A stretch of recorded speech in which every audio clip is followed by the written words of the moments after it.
Minhas queridas e queridos irmãos, crianças, bom dia. Quem está aqui visitando, não é? Desculpa, eu chamo aqui minha classe de meninos e meninas, né? Na intimidade, na amizade.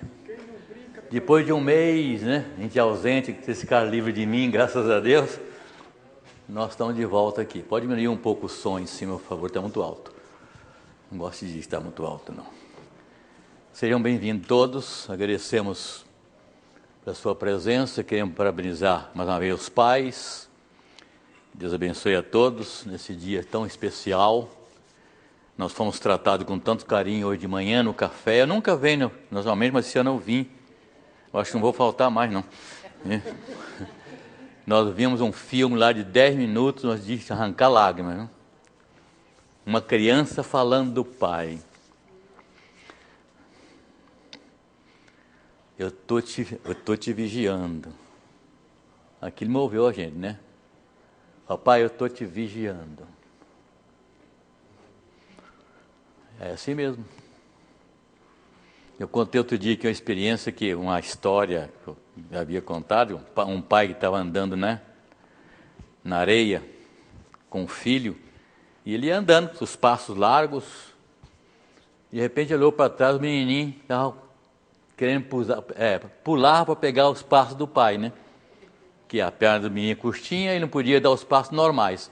O pai andando normalmente e olhou para trás, o menino vinha pulando dentro dos rastros dele. Ele disse, gente, ele pensou, eu preciso ter muito cuidado onde eu vou pisar. Meu filho está pisando dentro dos meus rastros. É assim mesmo. A expressão ensina o teu filho no caminho que deve andar, significa que tem que ir junto com ele. E uma coisa muito importante, ensinar no caminho, não é ensinar religião só. Religião não se passa de pai para filho. Então, é ensinar boas maneiras para os filhos. Tem criança que não tem boas maneiras. Ensinar o filho a ser educado, a criança pequenininha são sem educação. Ensinar a criança a respeitar as pessoas, a criança que não respeita os mais velhos, ninguém. Ser trabalhadora, ser bom aluno, ser bom filho, ser bom estudante. Ensine a criança no caminho que a deva andar. Nós vamos fazer oração, pedindo a orientação de Deus para esse momento de culto, de início de escola dominical, que Ele possa estar nos orientando para fazermos o que Deus quer. Mesmo sentados, oremos a Deus. Dona Regina, faz oração por nós, por favor. Por favor. Senhor Deus, eterno Pai, nesse momento nós queremos te agradecer, ó Pai, por estarmos aqui, ó Pai, pela vida da tua palavra. Queremos te pedir, ó Pai, que tenha abençoado, Senhor, a pastora Bel, que vai falar de ti, que possamos gravar o que falar, Senhor, e falar para as pessoas lá fora que ainda não te conhecem. Abençoa, Senhor, as pessoas que estão enfermas, abençoa, Senhor, todos aqueles, Senhor, que pertencem a essa igreja, que conhecem a necessidade de cada um e age na vida de cada um conforme a tua vontade, não a nossa. Abençoa também, Senhor, todas as crianças dessa igreja, Pai, para que também possam crescer os seus caminhos, sendo abençoados por ti. E quero te agradecer também, Senhor, pela saúde da minha filha, Pai, que Graças estar com ela e ela já está quase restabelecida, Pai, pela honra e glória do seu santo nome. Tudo isso nós pedimos e agradecemos no nome santo do seu filho amado. Amém. Amém. Outro dia houve uma reunião do Conselho de Educação Religiosa da Igreja. Nós tivemos uma reunião dos professores da escola dominical, com o pastor, e ele fez um apanhado de como estão as classes, cada pessoa, como deve ser, como cada classe representa o quê. E a nossa classe está colocada como os chamados varões perfeitos. Puxa vida. E perguntar para mim, não, a começar do pastor, não somos perfeitos, não. Mas a expressão aqui, varões perfeitos, no sistema de educação da igreja, da escola dominical, significa aquelas pessoas que frequentaram a igreja desde criança, que foram alunos na escola dominical das crianças, depois foram alunos na adolescência, depois foi aluno nos casais, né? na juventude, depois na adolescência, juventude, depois na maturidade, e depois a nossa classe aqui, dos 50 anos em diante. Então, nós estamos classificados entre os chamados varões perfeitos. Nesse sentido, é claro que nem todos aqui começaram na igreja quando criança, não é verdade? Tem as suas exceções, mas de um modo geral, nós começamos aqui com criança, lá na classe de criança. Eu me lembro bem eu numa classe de criança. Depois de adolescente, depois de jovem, depois de maduro, mais maduro, casado. E hoje, né, com uns 80 anos, né, quase 80 anos.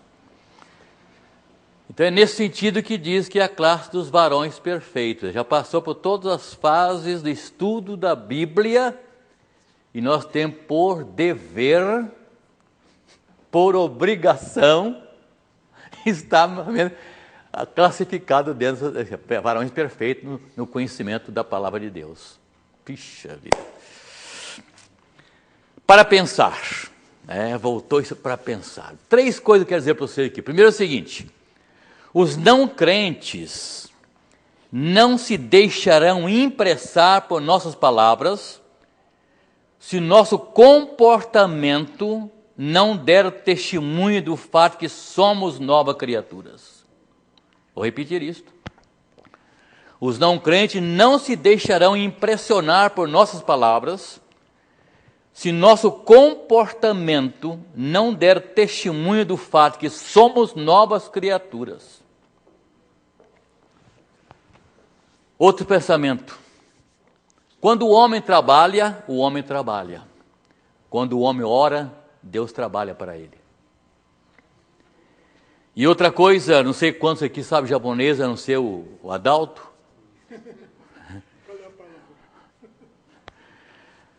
A palavra, em japonês, há 2 maneiras de escrever a palavra crise. Olha que coisa interessante isso aqui. Presta atenção, meu irmão. O Arival que prega assim. Presta atenção, meu irmão. Ó, em japonês, há 2 maneiras de se escrever a palavra crise. Uma usa um símbolo que significa perigo. Você está passando por uma crise, você está em perigo. Olha aí. E outro símbolo significa oportunidade. Por quê? Porque tudo depende da perspectiva de quem enfrenta uma crise. Então a nossa crise, pode significar para nós perigo, ou então oportunidade. E Tiago diz isso. Tiago diz no capítulo 1, versículo 12: bem-aventurado o homem que suporta com perseverança a aprovação, porque depois de ter sido aprovado, receberá a coroa da vida, a qual o Senhor prometeu àqueles que o amam. A nossa crise, meus irmãos, pode significar, portanto, perigo, ou então oportunidade. Pode falar. A minha mãe é muito antiga já, É? Ela falava assim, que a ocasião faz uma... Ah, é. Eu cresci escutando. Eu vi. Também passei isso na minha vida. São 2 frases que a mãe dizia muito, era isso. O outro quer dizer o seguinte: filho, as más companhias corrompem os bons costumes. Como eu ouvi da minha mãe isso. Ela criou 10 filhos, né? É bíblica essa frase, não? Mas lá na Bíblia não está assim, né? Na Bíblia diz o seguinte: as más conversações corrompem os bons costumes. E a mãe dizia: meus filhos, a má companhia corrompe. Você quer ficar um mau elemento? Faça uma amizade com um mau elemento. Só isso. Tem outro que fala assim, andes com bons, E serás um deles. serás um deles. É. Andes com ruim, será pior. É ele ainda. Agora há pouco tinha a fotografia lá embaixo, eu quis ficar perto do Maurício e disse, os bons, né? Atrás os bons, né? Quem com porco se mistura, farelo. Essa eu não conheço, não. Quem com porco se mistura, farelo. Se come. Ah, tá certo. Posso começar a minha aula ou vocês vão ficar falando o tempo todo? Olha, o tema do trimestre, nós vamos começando ano passado a lição nova. Quem não da classe não pegou, pode pegar depois com a Vera. Tem sobrando aqui. O tema do nosso trimestre é cuidando da igreja. Olha que assunto. Cuidando, olha a segunda lição. Cuidando da igreja. Cuidando da igreja. Participar, meus amados irmãos, participar da igreja de Cristo, cuidar dela, trabalhar para a sua edificação, é o mais honroso privilégio que podemos ter nesta vida. As cartas de Paulo, de 1 e 2 Timóteo, elas são escritas exatamente para orientar e encorajar os crentes, encorajar os líderes religiosos da igreja a cuidar da igreja de Deus, principalmente no cuidado da preservação da sã doutrina, visando a continuidade do evangelho para as futuras gerações. Nós sabemos muito bem, não precisamos ser muito instruídos na Bíblia, nem na experiência cristã, nós sabemos que a igreja cristã sempre lutou contra heresias. Há vários livros da Bíblia que são escritos para combater a heresia do gnosticismo e outros tipos de heresias. A igreja sempre foi assim. Falsificar as doutrinas santas. Satanás sempre tentou colocar o joio no meio do trigo. Isto é, colocar entre os bons pessoas más. Isso até dentro da igreja. E nós vemos histórias assim, né? Então, lutamos contra as falsas doutrinas, contra os falsos ensinos. Satanás sempre quis lançar o joio no meio do trigo, sempre quis falsificar a verdade genuína do evangelho bíblico. E a nossa missão como crentes, não só os líderes da igreja, como cristãos, a nossa missão como igreja de Deus é cuidar dela. Cuidar dessa igreja. Por isso o nosso tema desse trimestre é cuidando da igreja de Cristo. Cuidando da igreja. E o tema está baseado exatamente nas duas cartas de Paulo a Timóteo. E o assunto de hoje da lição é comportamento no culto público. O cristão revela também a sua piedade, a sua vida íntegra e reta, como se comporta na casa de Deus. Como se comporta nos cultos públicos. O texto base da lição de hoje é o capítulo 2 de 1 Timóteo. Eu não vou ler agora, mas vamos ler durante o estudo. Tá certo?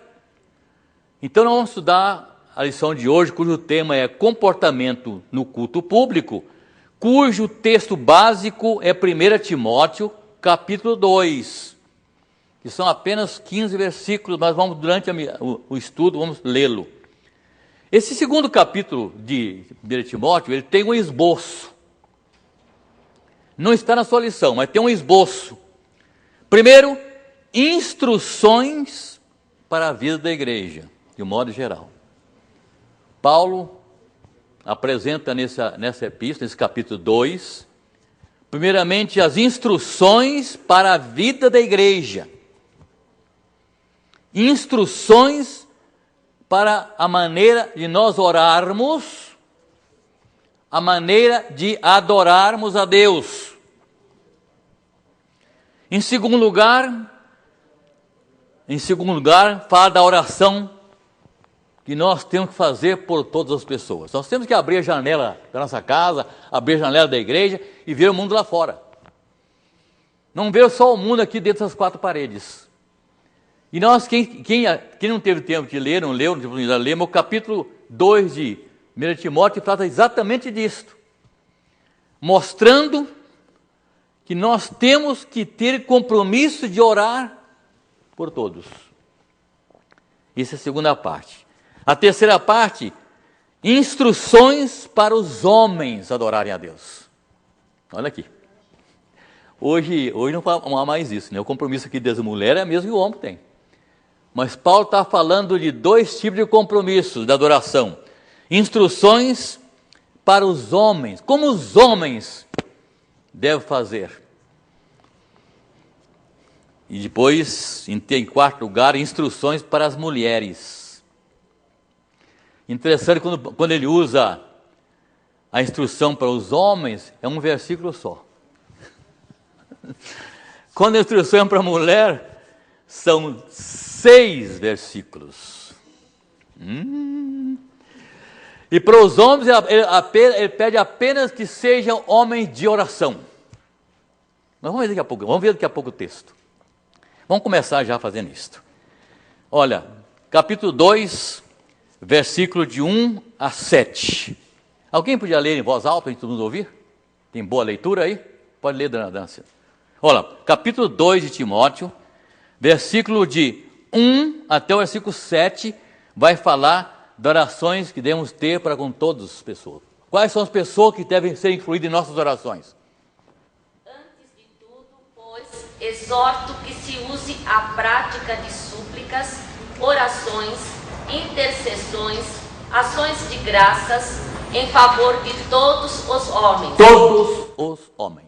Vai. Em favor dos reis e de todos os que se acham investidos de autoridade, para que vivamos vida tranquila e mansa, com toda piedade e respeito. Isto é bom e aceitável diante de Deus, nosso Salvador, o qual deseja que todos os homens sejam salvos e cheguem ao pleno conhecimento da verdade. Porquanto há um só Deus e um só mediador entre Deus e os homens, Cristo Jesus, homem, o qual a si mesmo se deu em resgate por todos. Testemunho que se deve prestar em tempos oportunos. Para isto fui designado pregador e apóstolo. Afirmo a verdade, não minto. Mestre dos gentios na fé e na verdade. Esses versículos que a irmã leu estão falando da oração por todos. A igreja tem o dever, nós como crentes, temos de orar por todos. Agora, o versículo 8 fala das instruções para os homens. O que está escrito no versículo 8? Para os homens. Ó. Como é que o homem deve prestar culto a Deus? Como é que deve ser a sua adoração? A exigência aí, leia bem, irmã. Quero, portanto, que os varões orem em todo lugar, levantando mãos santas, sem ira e sem animosidade. Essa é a instrução para nós, viu, José? Essa é a instrução para nós, os homens. Agora, em quarto lugar, instruções para as mulheres. Dona... Isso, versículo 9 até o 15. Presta atenção agora às exigências para as mulheres, hein? Da mesma sorte que as mulheres em traje decente se ataviem com modéstia e bom senso, não com cabeleira frisada e com ouro, ou pérolas, ou vestuário dispendioso, porém com boas obras, como é próprio às mulheres que professam ser piedosas. A mulher aprenda em silêncio, com toda a submissão, e não permito que a mulher ensine, nem exerça autoridade. Guarda a expressão aí, o versículo aí. Eu não. Quem está não permitindo? Quem não permite? Tá bom. Então guarda essa expressão aí. E não permito que a mulher ensine, nem exerça autoridade de homem. Esteja, porém, em silêncio. Porque primeiro foi formado Adão, depois Eva. E Adão não foi iludido, mas a mulher, sendo enganada, caiu em transgressão. Todavia, será preservada através de sua missão de mãe. Se ela permanecer em fé e amor e santificação, com bom senso. Poxa, vocês, hein? Para os homens, só irmão santo e pronto. Vocês botou o modo de vestir, o modo de pentear cabelo, o modo de se comportar, o modo de falar. O que vocês acham disso? Ela foi iludida, né? Hein? Tudo isso porque ela foi iludida. Por que Adão não foi iludido? Porque Deus É outro assunto. Porque foi com ele que Deus falou. A Ah, responsabilidade era dele. Eva não recebeu a ordem, nem ouviu essa ordem. Falou para Adão.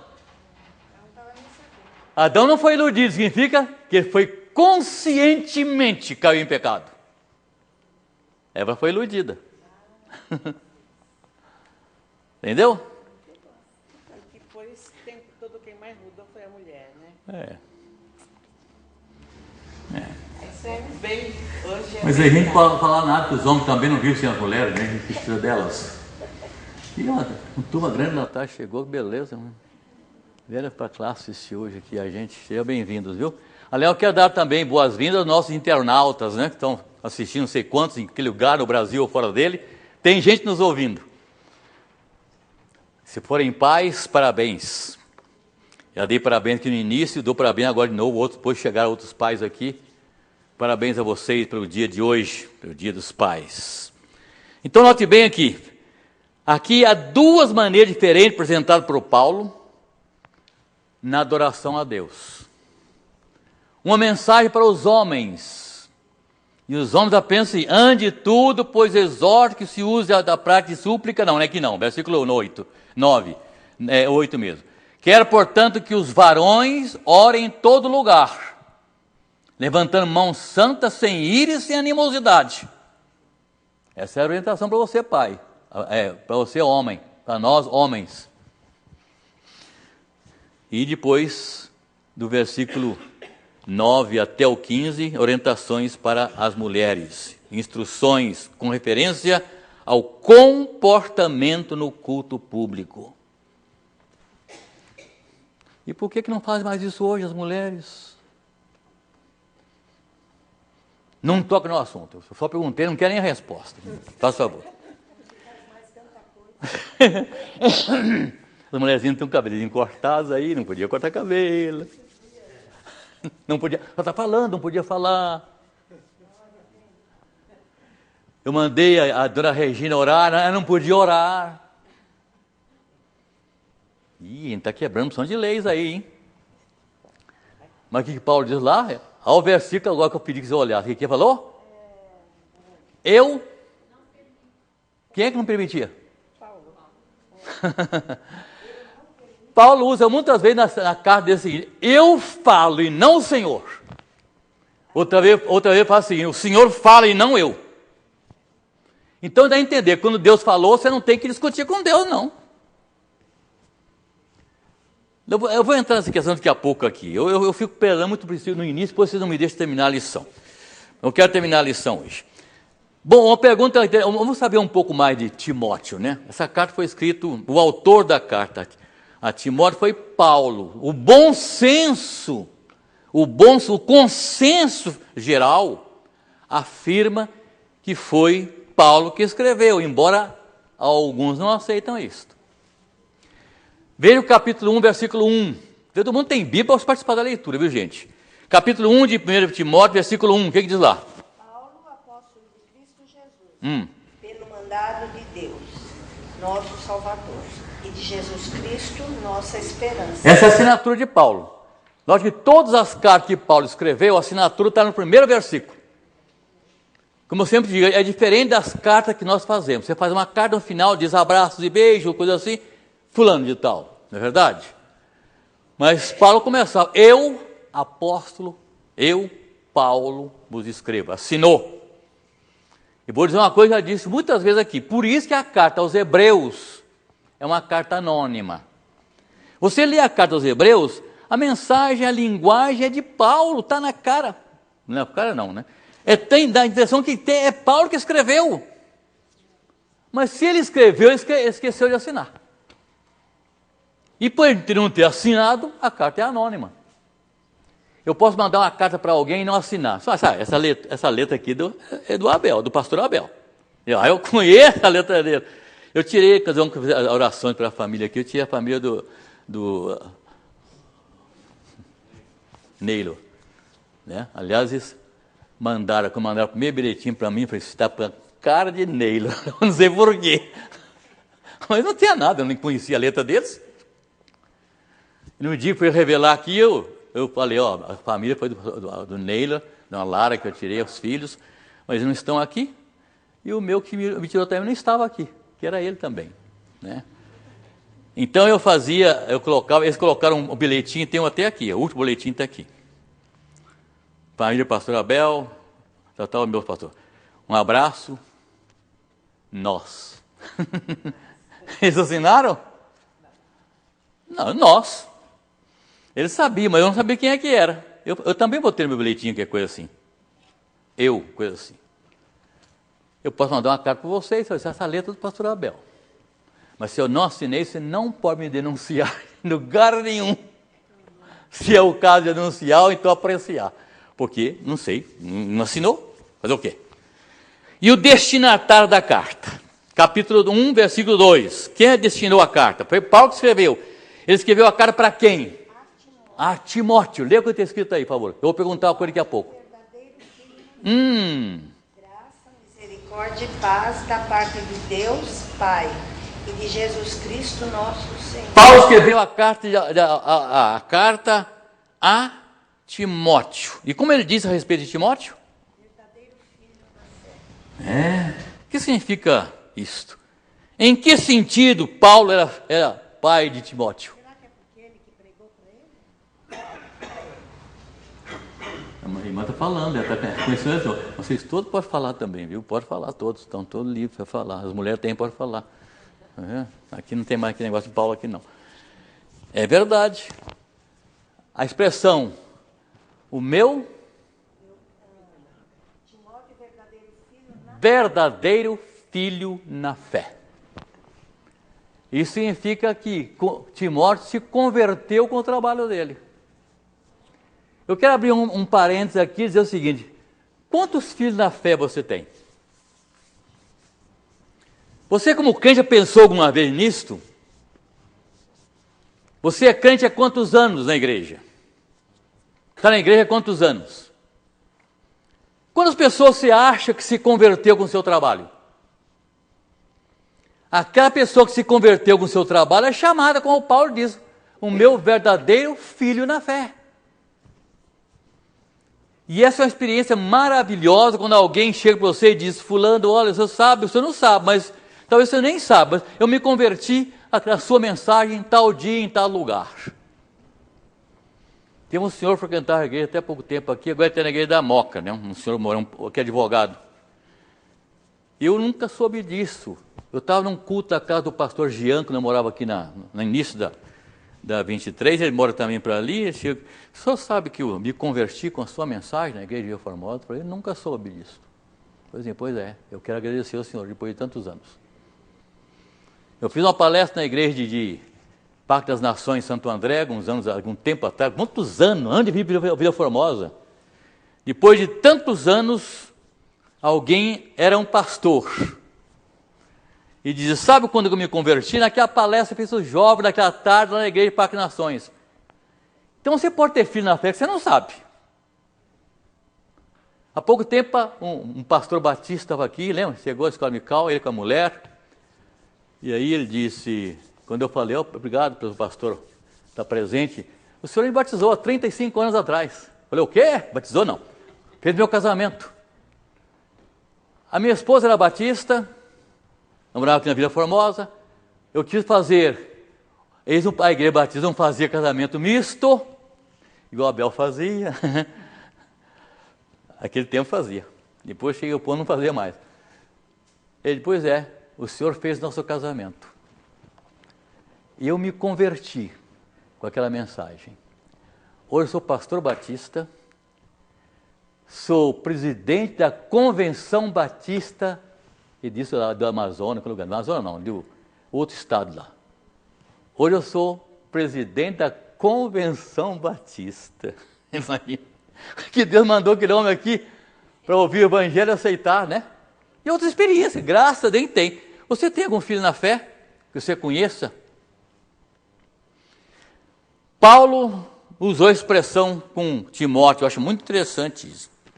Agora, outra coisa, quem era Timóteo? Eu estou fazendo aqui um tipo de biografia desse homem, que às vezes não costuma fazer isso na escola de cal, mas é interessante isso aqui. Quem era esse Timóteo? Você vai saber quem é esse Timóteo lá em Atos dos Apóstolos. Quem vai abrir ali Atos dos Apóstolos, por favor, capítulo 16. Leia o versículo 1 e 2. Quem era esse Timóteo? Capítulo 16 do livro de Atos dos Apóstolos, quando está tratando a primeira viagem missionária de Paulo. Capítulo 16, versículo 1 e 2. Quem vai ler? Chegou também a Derbe e a Listra. Havia ali um discípulo chamado Timóteo, filho de uma judia, crente, mas de pai grego. Dele davam bom testemunhos os irmãos em Listra e Icônio. Guarda esse texto aí, eu vou pedir de novo, daqui a pouco. Tá certo? Você leu versículo 1 e 2, né? Então, quem era esse Timóteo que aqui está? Esse Timóteo era nascido em Listra, né? Era filho de um casamento misto. Seu pai era gentio, não era crente. Sua mãe era judia, crente. E como também a sua avó. 2 Timóteo capítulo 1, versículo 5. Quem vai ler? 2 Timóteo capítulo 1, versículo 5. 2 Timóteo capítulo 1, versículo 5. É só virar a página aí, gente. Ou voltar. Ah, não vai. Não trouxeram a Bíblia. Ora, o intuito da presente administração visa ao amor, que procede de coração puro, e de consciência boa, e de fé sem hipocrisia. Esse eu dei errado, você está lendo errado. 2 Timóteo 1, 5. 2 Timóteo 1, 5. Guardos de tua fé, sem fingimento, a mesma que primeiramente habitou em tua avó Lloyd e em tua mãe Eunice, e estou certo que também em ti. Então Timóteo era uma pessoa que tinha princípios evangélicos, já era a terceira geração de crentes. Falou da sabedoria que ele recebeu da mãe, Lloyd, né? E da sua avó Eunice. Vocês são avós aqui, nós somos avós, lembra, nós somos muito importantes na vida dos nossos netos. Eu acho que nunca se falou tanto da importância dos avós hoje na vida dos netos. E eu estou vivendo isso agora já há um tempo, né? A minha neta, que vocês conheceram aqui, a Carolina, vai fazer 20 anos esse ano. Ela tem sua carta de motorista, viu, Paulo? Foi a única que não passou para suas mãos até agora da família. Já pegou sua carta de motorista, dirigindo seu carro, foi lá fora já. A outra com 11 anos. Então a gente tem experiência como realmente a mais avó, viu? O vô só vai paparicar, essa é a grande verdade. A avó é mais dura. Ela fala com a mãe dela assim, a Rebeca, eu gosto de dar com a vovó, porque a mãe, quando eu falar uma coisa errada, ela briga comigo. A vovó assim, não, minha filha, amanhã você melhora isso. É sempre a vovó. A avó é mãe com açúcar, né? É assim, dona Dilma?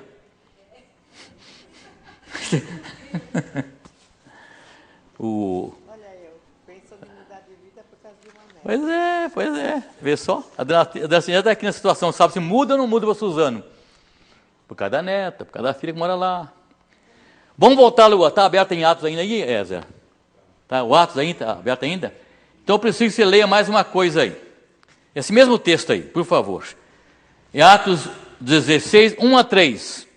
Vamos ver aqui uma outra história, um outro momento da vida de Paulo e Timóteo. Vai. Chegou também a Derbe e a Listra. Havia ali um discípulo chamado Timóteo, filho de uma judia crente, mas de pai grego. Dele davam bom testemunho os irmãos em Listra e Icônio. Quis Paulo que ele fosse em sua companhia, e por isso circuncidou por causa dos judeus Várias expressões aí. daqueles lugares, pois todos sabiam que seu pai era grego. Paulo estava passando agora por Listra e Derbe de novo. Nós vimos agora há pouco que ele passou por lá na primeira viagem missionária. Foi quando Timóteo se converteu.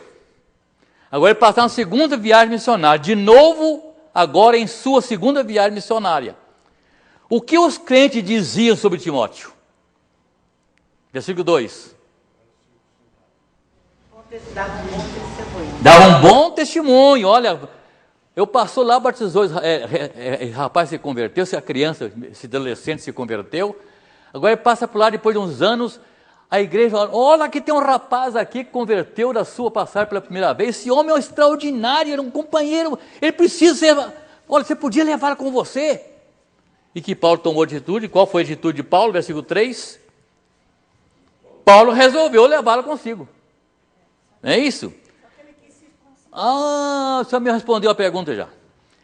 O que Paulo teve que fazer em primeiro lugar? Ele decidiu levar Timóteo. Por quê? O que ele fez em primeiro lugar? Mandou circuncidar Timóteo. Por quê? Timóteo era judeu. E ele ia trabalhar exatamente entre os judeus. Imagine se os judeus iam aceitar um pregador que não fosse circuncidado. Vocês já estudamos esse assunto em outras lições, aquele escola de cal, bastante essa ideia de circuncisão e incircuncisão. Então, a primeira coisa que Paulo fez, circuncidou-o. Havia duas coisas que precisava fazer. A primeira coisa, como Paulo ia evangelizar judeus, que fez com Timóteo, circuncidou, versículo 3. Segunda coisa, ordenou-o. Agora vamos lá no capítulo 4 de 1 Timóteo, versículo 14. Quem vai ler? 1 Timóteo, capítulo 4, versículo 14. Ouça isso aí. 1 Timóteo 4, 14. Não negligencie o dom que lhe foi dado por mensagem profética, com imposição de mãos dos presbíteros. Não. É dos presbíteros aí? 4, 14. É isso mesmo, 4, 14. Ele deu certo. Só que a minha versão É diferente. Quem tem uma versão diferente? Não te faças negligente para com o dom que há em ti, o qual te foi concedido mediante profecia, com a imposição das mãos do presbitério. Isso, a palavra é a mesma. Presbíteros e presbitério. Presbitério é um conjunto de presbíteros. Note bem que naquele tempo a igreja era presbiteriana já, hein?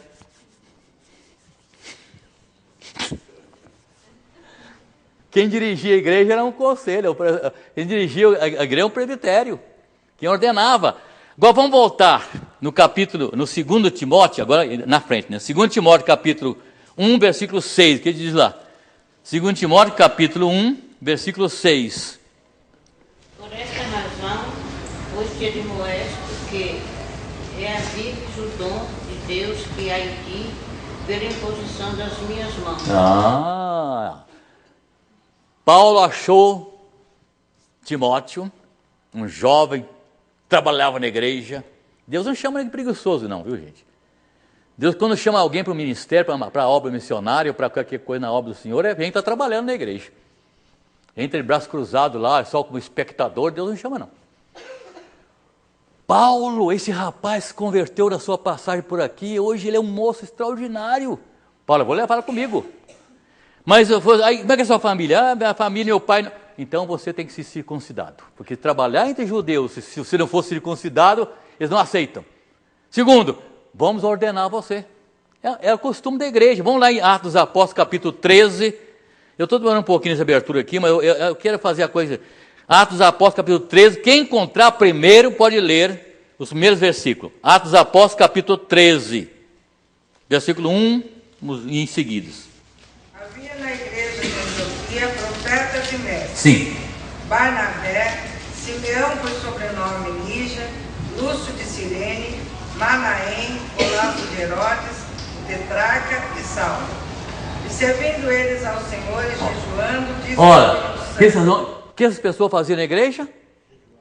servindo ao Senhor e orando e jejuando. Aí, disse o Espírito Santo: separai-me agora Barnabé e Saulo para a obra que os tenho chamado.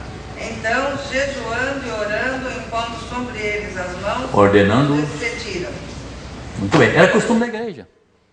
O que nós fazemos aqui quando mandamos a Esther, que fizemos uma reunião, nós ordenamos para o ministério, depois foi o Jean. Era costume da igreja naquela época, como está hoje. Outra pergunta aqui no início: Timóteo foi pastor de qual igreja? Aonde Paulo o encontrou? Onde ele ficou trabalhando depois de Paulo fazer tudo com ele? Vai no capítulo 1. Capítulo 1, Timóteo capítulo 1, versículo 3. Quando eu estava de viagem rumo à Macedônia, te roguei permanecesses ainda em... Era pastor de Éfeso.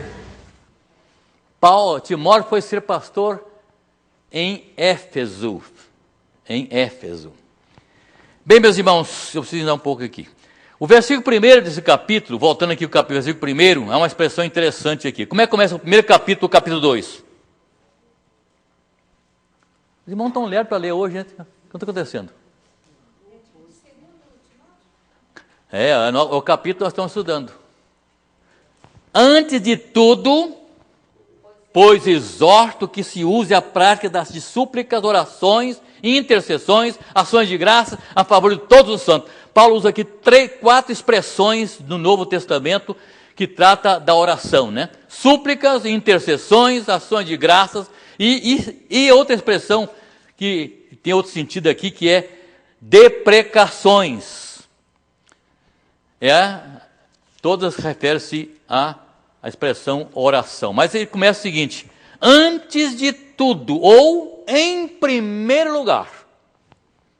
Antes de tudo, ou em primeiro lugar. Essas palavras de Paulo chamam a atenção para as coisas que Paulo iria dizer. E ele começa o quê? Exorto-vos. Exorto. Antes de tudo, pois, exorto-vos que se use a prática de orações, súplicas, intercessões e ações de graça em favor de todos. Exorto. A palavra exorto é o termo grego parakaléu. É uma expressão. A palavra exorto ou exortar é o termo grego parakaléu, que significa chamar a atenção de alguém, advertir alguém, chamar a atenção de alguém, animar alguém. Para quê? Que se use a prática da oração.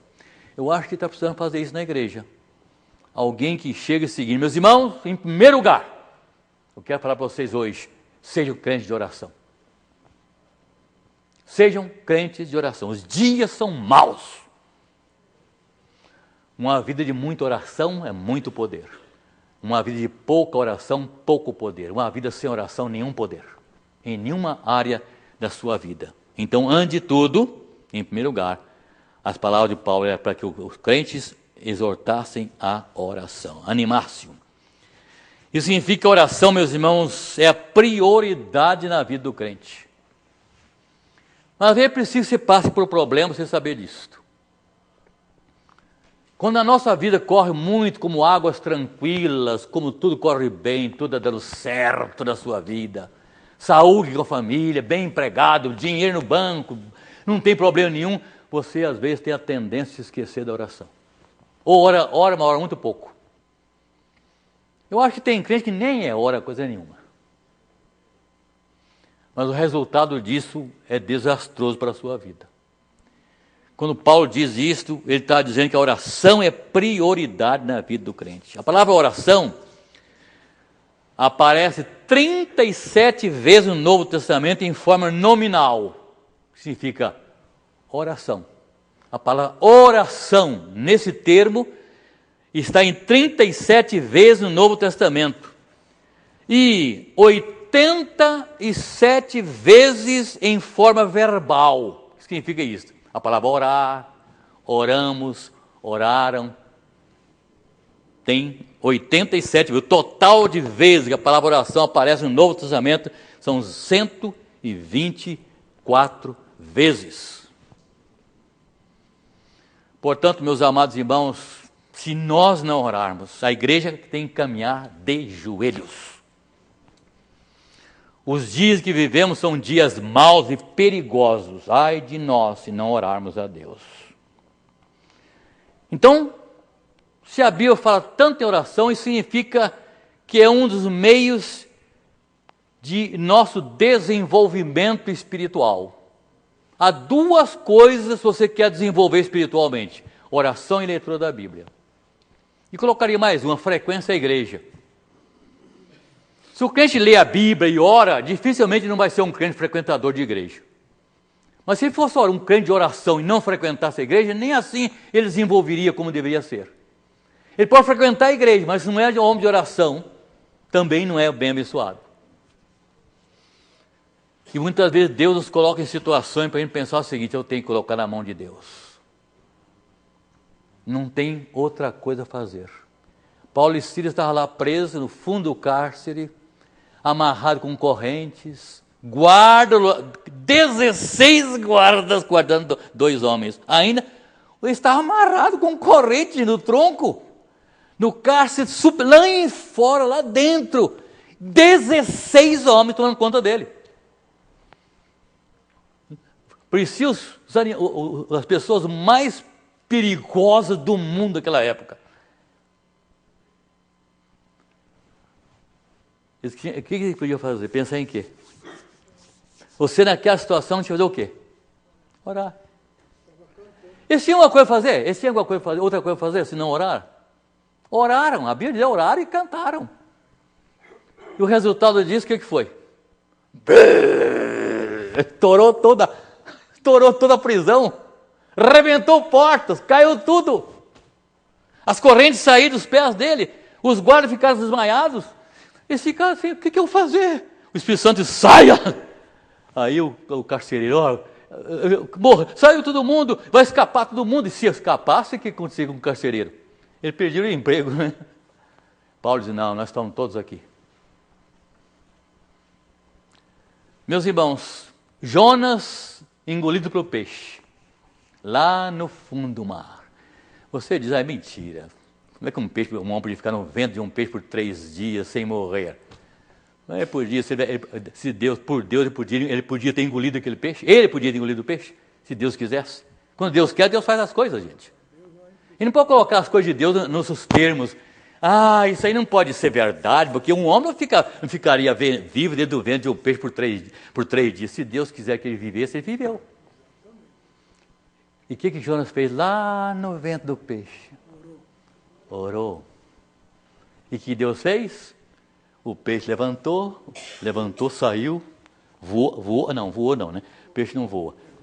Nadou e vomitou o Jonas lá nas praias de Nínive. É aqui que você tem que ficar. O que Tiago disse sobre oração? Muito pode por sua eficácia as suas orações. Você é pessoa de oração? Você é homem de oração? Você é crente de oração? Não. Comece bem a fazer isso, porque os dias vêm aí, dias terríveis para nós, terríveis para a sociedade em que vivemos. Então, a verdade é o seguinte: como eu disse agora há pouco, nós temos a vida cristã à proporção de que nós oramos a Deus. Oramos para testemunhar em qualquer circunstância. É orando que nós recebemos força para pregar o Evangelho. É com a oração que nós ajudamos a avançar, nos avançamos espiritualmente e ajudamos a igreja a avançar. É orando que nós crescemos espiritualmente. A oração é a parte mais importante do culto que nós oferecemos a Deus. Geralmente usamos dizer que a coisa mais importante do culto é a pregação. Sim, a pregação é importante. Mas o mais importante, a nossa comunhão com Deus, é uma vida de oração. Eu já disse o dia que em minha classe, que eu fui fazer uma visita lá na igreja de Pinheiros e ia falar lá um coreano. A mensagem dele foi difícil de entender, interpretando foi difícil, mas é uma coisa que ele diz o seguinte: todo coreano, ele aprende a orar o mínimo 2 horas por dia. E os nossos seminaristas vão para o seminário, no primeiro ano do seminário eles têm que aprender a orar 2 horas por dia, se não aprendesse em casa. No segundo ano do seminário, ele é ensinar a orar 3 horas por dia. E são 5 anos de seminário dele, como o nosso aqui. E cada ano tem que aprender a orar mais um dia. Eu falei, gente, mas orar 2 horas por dia? Você pensou orar 2 horas por dia? Você faz isso? Quanto tempo você ora por dia? Meus irmãos, não é por vaidade, nem para dizer que sou importante, mas depois dos problemas que Deus me colocou na vida, eu oro muito mais que 2 horas por dia, muito mais que isso. Quando a Bíblia diz orar sem cessar, você pode orar 24 horas por dia. Ah, mas eu estou dormindo, não importa, se você dormiu com o Senhor, relembrando as coisas do Senhor, enquanto você está dormindo, você está orando. Então depende de como você está vivendo. A oração é a parte mais importante do culto que oferecemos a Deus em adoração. A igreja existe para adorar a Deus. Nós fomos criados e salvos para adorar a Deus e orar. Martim Lutero diz uma coisa interessante. Ele diz o seguinte: eu prefiro um homem orando do que 10 pregando. Porque um homem orando faz mais do que 10 homens pregando. É verdade. Se são 10 pregadores que não são pregadores de oração, não vai fazer nada, vai ser infrutífero o seu trabalho. Mas se você está orando, você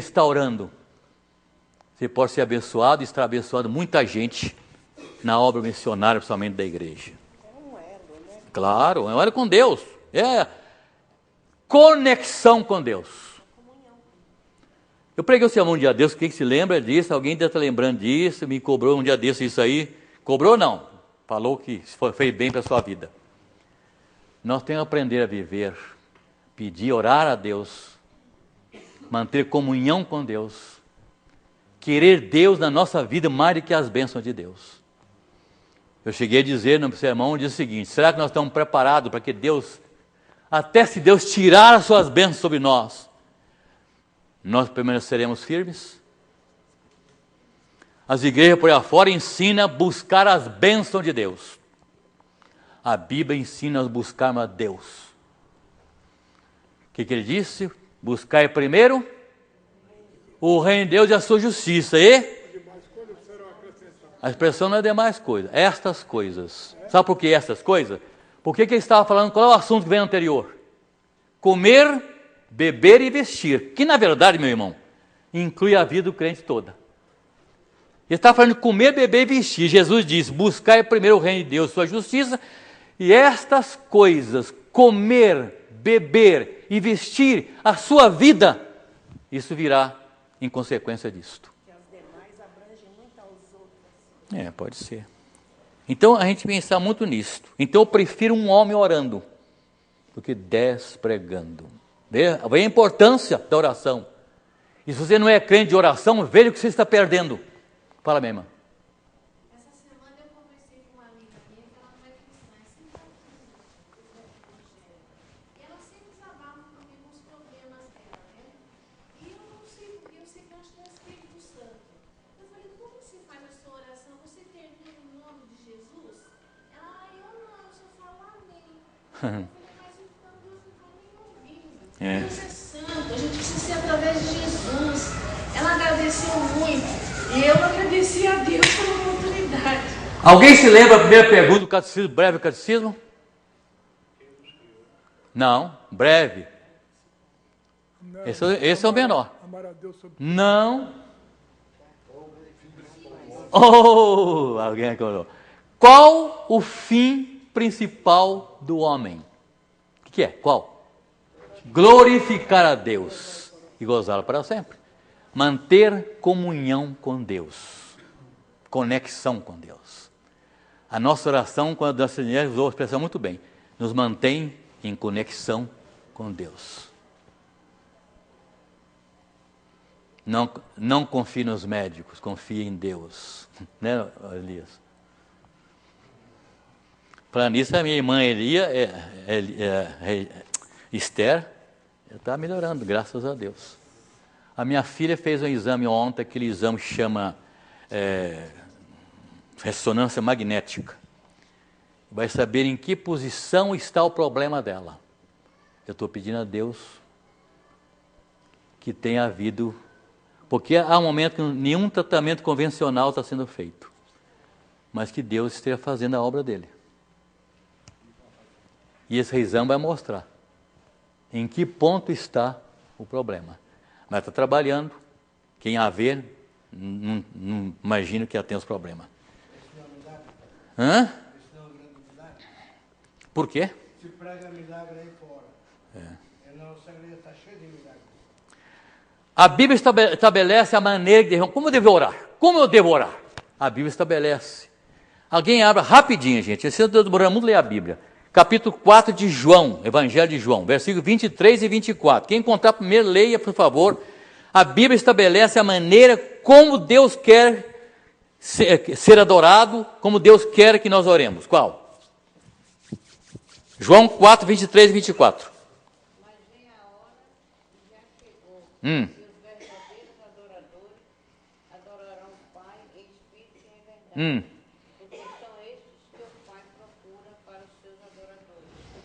Deus é espírito e importa que os seus adoradores o adorem em espírito e em verdade. Que tipo de crente que Deus procura para adorá-lo? Verdadeiros adoradores. A quem Deus procura? Que adore a Deus em espírito e verdade. A palavra, essa expressão significa o seguinte: eu, para orar a Deus, por exemplo, católico, eu perguntei um dia a um católico por que eles têm os santos da igreja. Diz que precisa ter alguém na frente para eles lembrar a Deus. Então precisa estar uma estátua, um ídolo, uma imagem para eles lembrar a Deus. Esse versículo dizem que não é assim, não. Em espírito e em verdade. Eu não preciso de nada. Eu não preciso de nada na minha frente. Agora eu pergunto, qual é a imagem de Deus quando você ora? Como é que você vê Deus? Um velho barbudo, cabeludo, te olhando com os olhos fulminando você. Como é que você vê a imagem de Deus? Sei lá, você que sabe. Você vê alguma coisa. Isso chama-se antropomorfismo. Deus não tem espírito, não tem corpo. Mas a Bíblia fala de mãos de Deus, aos olhos de Deus, aos pés de Deus, as mãos de Deus. Coloca membros em Deus que ele não tem, ele é espírito. Mas é a maneira de nós vermos, nós somos humanos. A Bíblia, ela é antropomórfica. Foram homens que escreveram. Portanto, muitas expressões lá é diferente daquilo que possa imaginar. Tem que entender espiritualmente. Qualquer culto, meus irmãos, note bem, a Bíblia estabelece a maneira de que devemos orar a Deus em espírito e verdade. Qualquer culto elaborado por nossa própria conta e que não esteja de conformidade com as normas que Deus estabeleceu, é culto falso.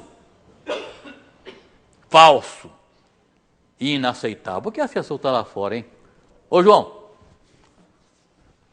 Está parecendo que não é igreja, né? Tem gente lá fora, um monte de gente lá fora que não tinha classe comunical, será para ele, será? Elias, deixa eu contar. A exigência do pastor Abel, isso aí eu já estou ultrapassado. Eu peguei para entrar da igreja, ou então ir embora para casa, das duas uma. Eu lembro os diáconos que falaram assim, ó, ficar rindo ali fora é o seguinte, manda embora. Ou ainda para a igreja ou vai embora para casa. Vem prestar culto, vai entrar na igreja e se dá culto, senão... Ou apresenta um motivo, porque está lá fora, né? Bom, desculpe, mas quem conhece a Anabel há 40 e tantos anos sabe que eu sou assim. Sou educado, mas sou... Lê para mim Jeremias 7,31. Uma irmã vai ler. Um irmão vai ler Isaías 1, 11 a 13. Por favor, Jeremias 7,31. Presta atenção no que a Bíblia diz aí sobre o falso culto. E Isaías 1, 11 a 13. Vamos lá, Jeremias 7,31. E edificaram os altos de Tofete, que está no vale de Rinom, para queimarem no fogo a seus filhos e as suas filhas, o que nunca ordenei, nem me subiu ao coração. Isso! Esse é o culto falso. Deus não mandou fazer isso. Deu sinal já? Não. Um culto falso. Então, o que dizia? Deus não mandou fazer. E o que aconteceu nesses cultos? Os pais começaram a queimar seus filhos em fogo. Perversão do culto. O outro texto é Isaías capítulo 1, 11 a 13. Quem tem?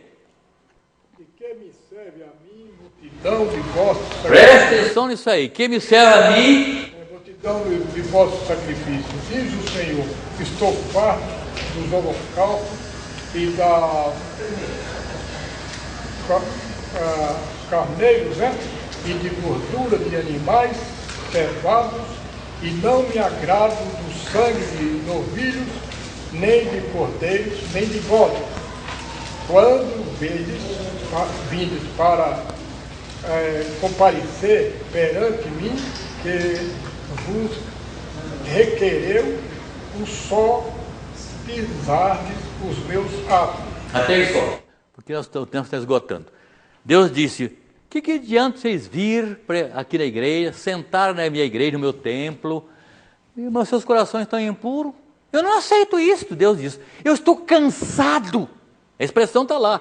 Eu estou cansado de suportar iniquidade associada ao culto. Isso é muito sério para nós hoje. É um culto inaceitável. Adorar a Deus não é uma opção, é uma obrigação.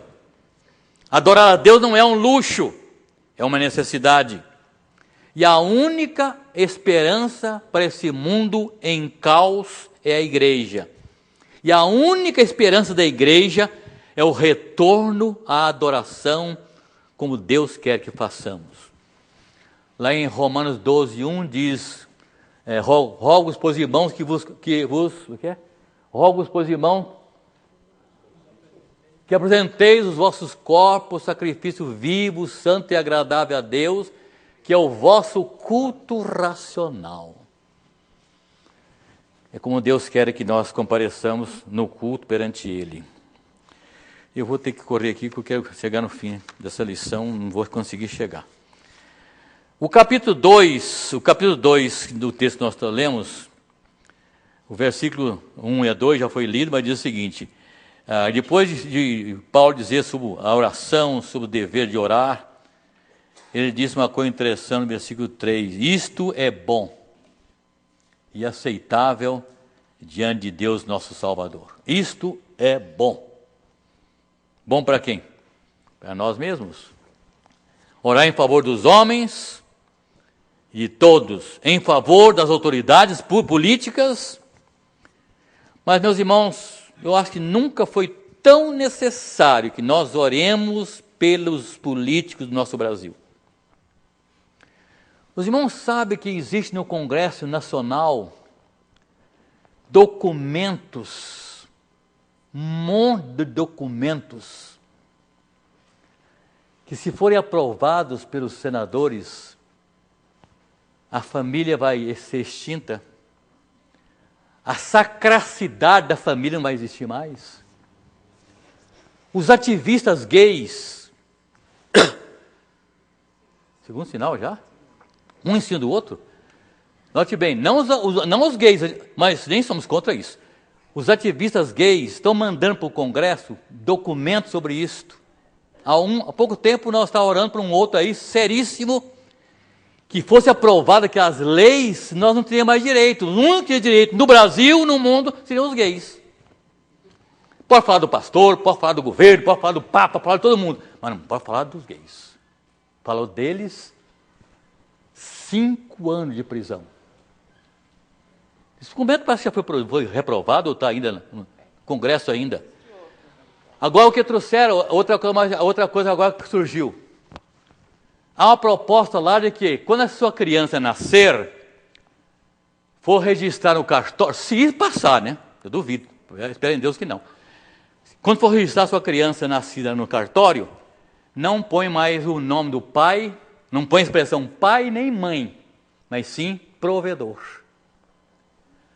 Porque aquele que vai cuidar da criança pode ser 2 homens ou por 2 mulheres.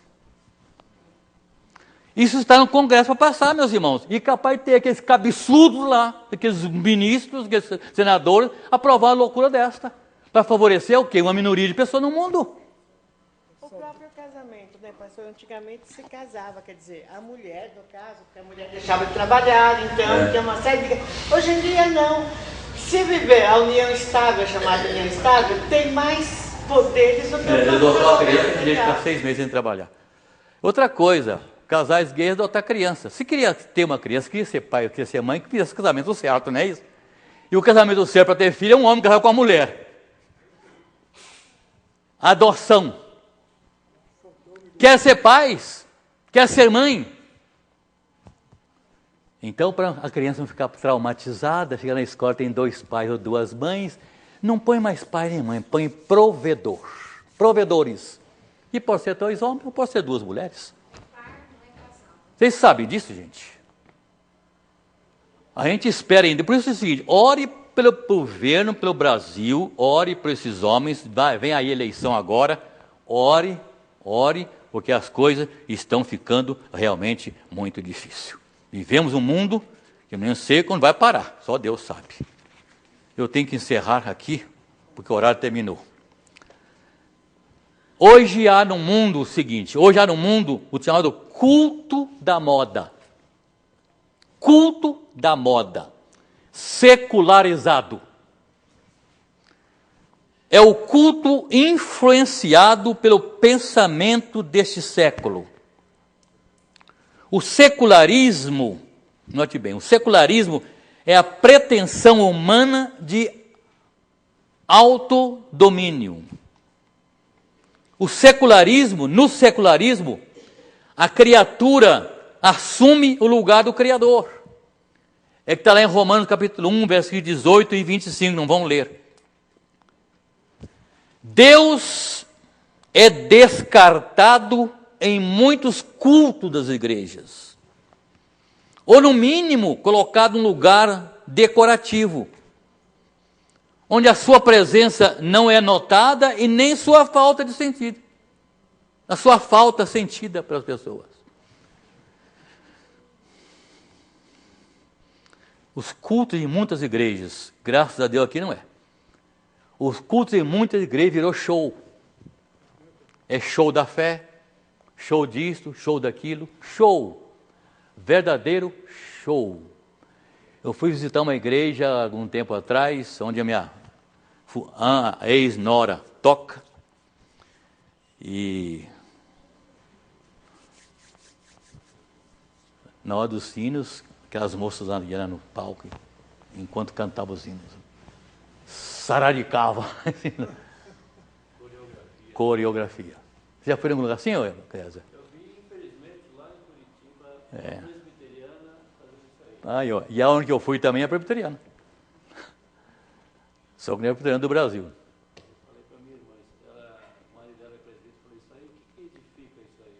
Ela sempre foi brava com o marido, não podia fazer nada das mulheres, deixou passar isso no conselho.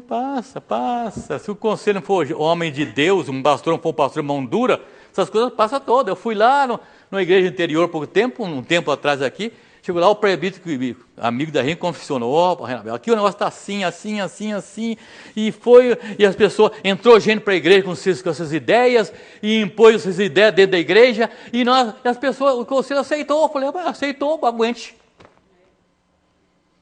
A pessoa chega para a igreja com outros costumes, e quer impor na igreja os seus costumes.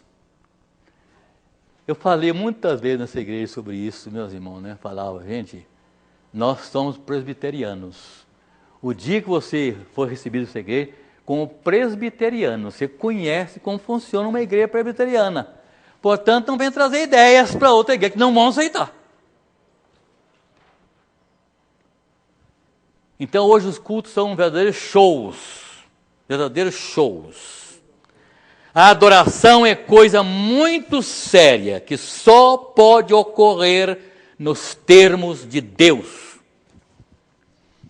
Nós estamos incluindo e aceitando no culto qualquer coisa que nos agrada, sem consultarmos o que agrada a Deus. Eu venho no culto, eu tenho que sentir bem no culto, não, senhor. Você não vai prestar culto a Deus para satisfazer seus desejos, não. O culto não tem que fazer a minha vontade, o culto tem que fazer a vontade de Deus. Eu vou à igreja, não gostei, porque lá não faz isso, por exemplo, lá não bate palma, lá não dá glória a Deus, então eu não prestei meu culto como deveria. Você não satisfez seu ego. Você não vem à igreja para satisfazer seu ego. Você vem à igreja para satisfazer a vontade de Deus. E Deus mostrou como ele quer ser adorado, em espírito e em verdade. Nossos cultos têm sido egocêntricos. Estou dizendo aqui da igreja, de modo geral. Tem que agradar o meu ego. Se não posso fazer tal coisa, não gostei. Então, quero encerrar essa lição dizendo o seguinte: precisamos, meus irmãos, voltar aos princípios bíblicos. Terceiro por sinal hoje, daqui vai dar o quarto daqui a pouco. Deus não se agradou de Caim, por quê? Não, Deus não se agradou da oferta de Caim, por quê? A Bíblia diz, Deus não se agradou de Caim e de sua oferta. Não foi a oferta dele que estava errada, o comportamento dele que estava errado. Primeiro ofereceu ao Senhor o melhor, e o seu coração não estava no que ele oferecia para Deus. Deus não se agradou de Caim nem de seu culto, porque o seu coração não era reto para com Deus. E vou citar na parte final o que diz o nosso símbolo de fé, a confissão de fé. A luz da natureza mostra que há um Deus que tem domínio e soberania sobre tudo. Os céus proclamam a glória de Deus, o firmamento anuncia as obras da sua mão. Que é bom, que Deus é bom e faz bem a todos. E que, portanto, deve ser temido, adorado, amado, invocado, crido, servido de todo o coração, e de toda a alma, e de toda a força. Este é o culto que agrada a Deus. Portanto, que a lição de hoje, que nos trouxe um alerta, mais uma vez, do comportamento nosso no culto, é que mostre se Deus vai aceitar ou não o nosso culto, partindo do nosso coração, do nosso sentimento perante Deus. Eu tive que pular algumas coisas da lição, vocês vão perceber isso, mas eu não gosto de passar do horário, e eu passei um pouquinho hoje. Eu preparo a lição em casa, penso, vou gastar aqui 10 minutos essa lição, porque 1 hora eu não terminei. Obrigado a você, obrigado ao senhor que está nos visitando. O senhor é crente também? Salvo em Jesus? Não? Graças a Deus. Fez assim só, meio, não tem dúvida não, né? A vocês todos, ali a turma lá da classe de casais e jovens, já estão aqui hoje. Isso aqui é classe de 50 anos em diante, gente. Obrigado por hoje, o assunto terminou aqui, viu? A lição. Obrigado pela sua presença, pela participação de vocês hoje na classe, aqui na classe Monte Sião. Já oramos no início, obrigado. Vamos com Deus.